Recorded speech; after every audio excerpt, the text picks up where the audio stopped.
Alors, une actu un peu insolite sur Presse Citron, SpaceX enverra des voitures de course télécommandées sur la Lune dès 2021. Quoi? Vous avez bien lu, des courses automobiles auront lieu sur la Lune. Alors, SpaceX, c'est Elon Musk, hein, on rappelle, c'est pour ça que je me permets d'en parler sur la chaîne. Nous ne sommes pas dans un épisode de Space Force, et cette décision n'a pas été prise par le général Nerd, incarné par Steve Carell. Nous sommes bel et bien dans le vrai monde. Le 2 décembre 2020, une start-up ambitionne d'envoyer des voitures télécommandées sur la Lune pour organiser des courses.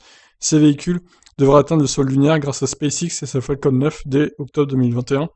SpaceX n'est en aucun cas... Ah oui, d'accord, ok. Ils sont pas organisateurs, ils vont juste envoyer les voitures ou quoi. C'est Moonmark qui est à l'origine de cette folie idée. Moonmark mène ce projet en partenariat avec Intuitive Machines, une société aérospatiale basée à Houston. Dans un récent communiqué de presse, Intuitive Machines se targue de pouvoir devenir la première entreprise aérospatiale privée à atterrir sur la Lune. Les voitures occuperont seulement 8% des 100 kg de charge utile de cette excursion. Le reste est consacré à la NASA dans le programme CLPS, Commercial Lunar Payload Service.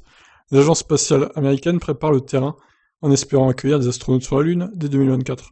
Les voitures télécommandées, quant à elles, parcourront les dunes de sable d'Oceanus Procellarum à la surface de la Lune.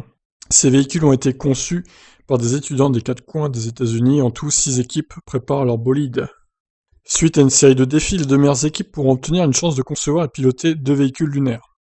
Todd Wallace, le directeur technique de Moonmark, explique: les équipes disposeront de visuels, télémétrie et contrôle et commandes en temps quasi réel des voitures de course. En ce qui concerne le tracé de la piste pour les courses, c'est Hermann Tilke, connu pour être le créateur de nombreux circuits de sport mécanique, notamment la plupart des circuits récents utilisés dans le cadre du championnat du monde de Formule 1, qui s'en chargera. Mais what? Après le e-sport, découvrez les courses de voitures télécommandées sur la Lune. Bah alors là, ça va trop loin, quoi. C'est n'importe quoi. Bon, j'imagine que les voitures télécommandées... Alors, quelle taille elles auront? C'est ça la question que je me pose. Est-ce que ce seront des petites voitures télécommandées ou des grosses voitures télécommandées? Elles seront sûrement électriques, hein, puisqu'évidemment, ils vont pas envoyer une voiture à essence là-haut. Vu qu'il n'y a pas d'oxygène sur la Lune, ça va être compliqué de les faire avancer. Mais c'est extraordinaire, et là, pour le coup, j'ai hâte de voir ça. Je sais pas si on pourra voir d'ailleurs, mais ça, c'est marrant comme actu. Mais écoutez, je vous laisse réagir, qu'est-ce que vous en pensez? Moi, je trouve ça drôle, c'est pour ça que je voulais partager. Ciao!